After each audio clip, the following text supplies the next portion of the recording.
Los geht's! Herzlich willkommen zur Autofahrt mit der Autochefin. Wir sind auf dem Weg in den 2. Bezirk in Wien. Dort ist die Zentrale von Volvo Austria und wir treffen dort heute Melisa Seleskovic. Sie ist Managing Director von Volvo Österreich und wir machen mit ihr heute eine Ausfahrt. Hi Melisa! Hello! Hi, how are you? Nice to see Yeah. you. Hi. Great. Are you cold here? I'm cold. Let's yes. go for a ride. Shall we go in? We go in. Let's warm it up. Oh, I will go and drive. Great.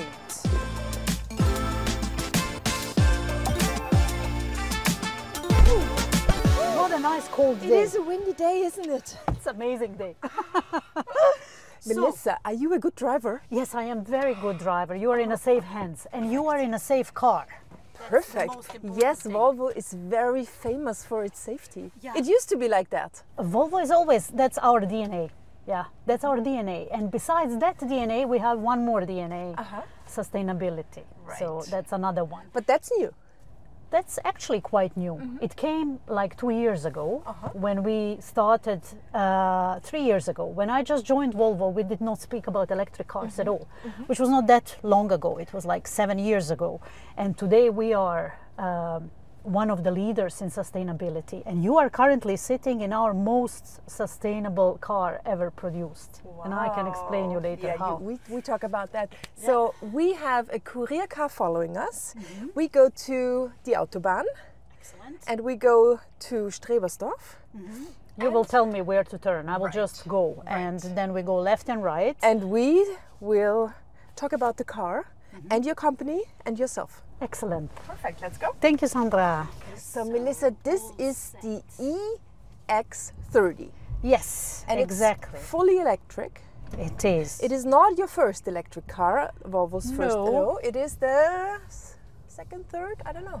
It's actually our third electric, fully electric car. We have launched XC40 fully electric. Right. That was the first one, and then C40, the crossover, followed very quickly after that. Yeah, we need a safety belt. Do you know that we invented safety belt? Did As you? a Volvo, I yeah. thought you invented this part. No. Safety belt was our invention, and All then right. we actually shared it with the whole car, all car companies. I actually remember a time where you were not supposed. Oh, you didn't have the belts. I remember my brother and I. We were Seriously? sitting in the back. To the right, please. To the We right. were sitting in the back, unbuckled. I remember that as well. You know, I'm also imagine? from the generation when parents did not really ask us to put the seat belt. I think there was a seat belt even back then, but nobody was using it. And we were sitting and looking here through this in between the driver's and co-driver's seat. Yeah, but now everything changed. The 3-point seat belt is here. We exchanged it with the all automotive industry, and we are very proud as Volvo to be the part of that story. For this car, as a third most sustainable car ever produced by Volvo, we are very proud to share that it's a recycled car. So, Is it? if you ask me about the materials in the car, I can tell you a couple of things. All right. It's, So the EX30, fully electric, and it's supposed to be your most sold car soon. How can you do Exactly. that? I mean, it is a car that, first of all, the first USP I can say about the car is that it is really a good value for money. So you get extremely safe and good quality Volvo. For the starting price of this car is with subvention of for the E-Förderung, it's 31,000 euros. I mean, it's a great price for the car that you get. Secondly, it's also it's a sustainable car, so it's fully electric. It's easy to charge. You can charge it on a fast charger in 20 minutes. And this ultimate model that we are driving is having the range of 460 kilometers. So it's quite okay. I mean, if you are driving to Italy, you need to stop once for 20 minutes at the fast charger and charge the car for 20 minutes. And anyhow, you will do that because you need to drink a coffee somewhere. So when you look at this car, it's very reduced. We have only one monitor in the middle. There is no driver monitor anymore. No. There are no buttons at all. Exactly. And it is... Left or right? To the right. It is very modern and very clean. It is, and you get shocked, pretty shocked when you enter the car for the first time. You've been probably one of the first people driving this car in Austria, because we just got the car at the end of last year. So this car is not yet delivered to one single customer in Austria, but it's tested. We are lucky. Don't yeah, worry. It's because of you. We can drive it because of you. So it's all fine. It works, and it is a shocking not to have mechanical buttons. Right. So it's a Swedish design, simplicity all over. Everything is managed by the cockpit and by this 12-inch infotainment system. Right. We used to have 9-inch, now it's 12. So It's like a big tablet. it's a big tablet, and everything is there, even the sound system, the speedometer. So you can adjust the light. Now it cannot be seen, but during the evening you can adjust the light. You can adjust. I shouldn't be pushing these buttons now that we are driving, but I will show you later. So it's easy to handle. You have to get used to it because everything is right here and right here. And even the steering wheel is different because the shape is very different. It's not round. It's not round, Yeah, it's Volvo new DNA. We are going more and more into this direction. Okay, we go straight. It's sporty. But to the right lane. Okay. And we go on the Autobahn. Autobahn, all right. So on the Autobahn, I can show you actually that this is also the fastest car. One more reason maybe, the acceleration 3.6 seconds from 0 to 100. This is amazing. Kilometers. It's like per hour, yeah. So it's a very fast, very smooth. I mean, the engine has powers of 426 horsepower. So it's really So how a come lot of electric horsepower. cars are so strong? Because Does that make sense actually? Why do you need this acceleration and this power? I mean, you and I probably don't, but some people do, because it's like it's always the power game. And if you have, for instance, male drivers or people who are driving on a highways, you need to have that. You want to have that acceleration power.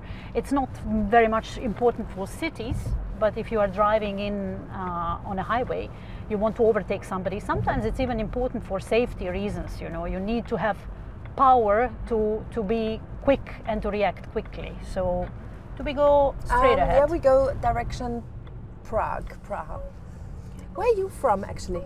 I'm coming from former Yugoslavian markets, so these are the roots. But we used to live everywhere in many countries. My mother has Swedish roots, and she's born in the U.S.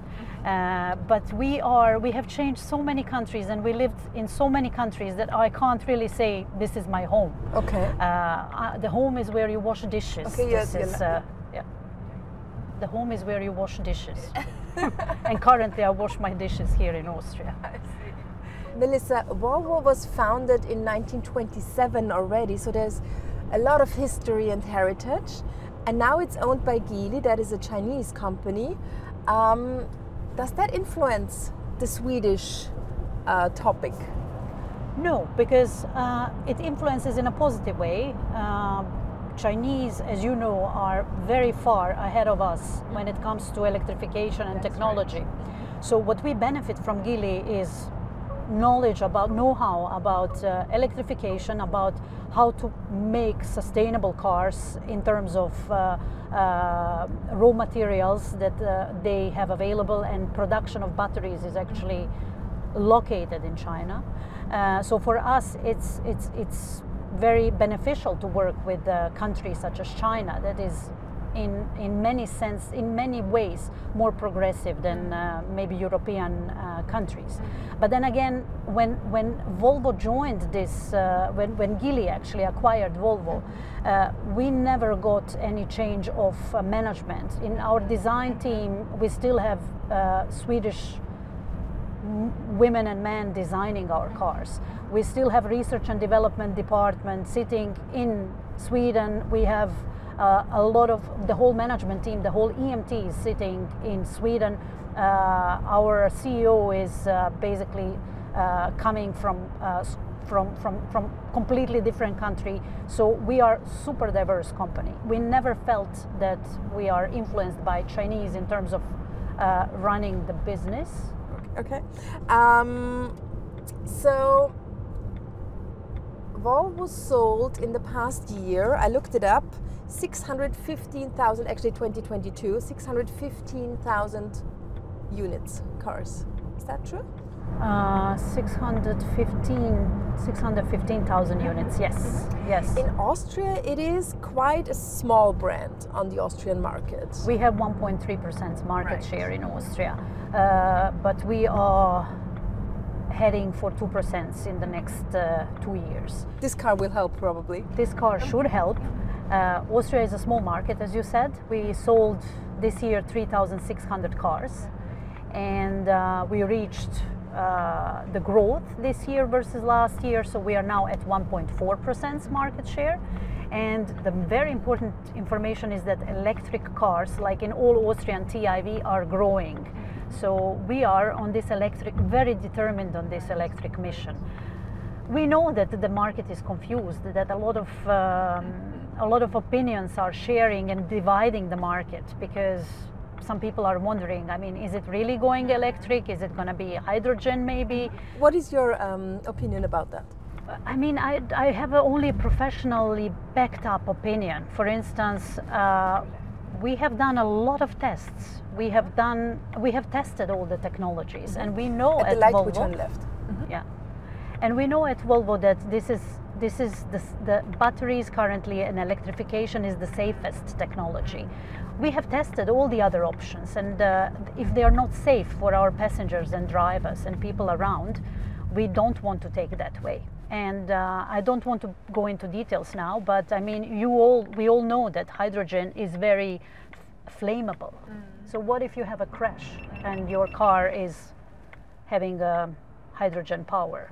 You know, it's a lot of questions still open that Volvo, we don't want to risk and go that direction. And you will be fully electric by 2030, right? 2030. From 2030 we will have all new cars produced electric, and before 2040 we are part of the Paris Agreement, so it's like for all of us the zero carbon footprint mission. So we would talk about customers and market shares in Austria. Who is the typical Volvo driver? The typical Volvo driver is, when you talk about Volvo from the past, it's probably, you know, somebody of the age of our father, or a bit older than two of us. My uncle used to drive a Volvo. So when you think of Volvo, you think about, you know, a traditional, very, you know, bulletproof, strong car, uncrashable, extremely safe. But today we are talking about young drivers as well. I mean, more and more you can see female drivers. You can see a lot of female, mid-age females driving XC40. This car will definitely be the car of the young generation. So Volvo still holds a quality and a certain level of price. But as I told you, this car is very affordable. And we will have younger people from 30 and onwards employed driving this car, even family guys. So tell me, how come that this car sticks out of your price range? We try to make a car which is like the same quality, doesn't compromise on safety, but for instance, all this material that you see here is recycled. And of course that brings a little bit of a new dimension, a new value, which works for the customer but doesn't compromise the quality. And so this is recycled window frame. So the seats that we are sitting on are recycled jeans made of recycled denim. So a lot of recycled material in the car. All right. What is your car at the moment? We have a company cars, yes. So all our employees are having company cars. And yours is? Mine is XC90 hybrid, plugged-in hybrid. Yeah, very big. T8, it's big, but I spend most of my life in the car. And I cannot imagine life without a car. And I think I mean, if you ask me, I would really, because if you want to have freedom to move, you need to have a car. And if you want to be spontaneous, visit your friend in, I don't know, Talemzee, or go for a birthday party at Rust, you need to take a car and go and be there at 8 o'clock tonight, and you cannot count on public transportation. I visited all my dealers last year when I joined in 2 weeks. I would never be able to do that by public. Yourself, or do you have I a drive driver? myself, no. So when you look back, what was your very first car? My very first car, I remember, it was like, oh my God, it was such a celebration. It was a small Renault. I think it was Renault 5 at the time. Like, I don't know if you remember that car.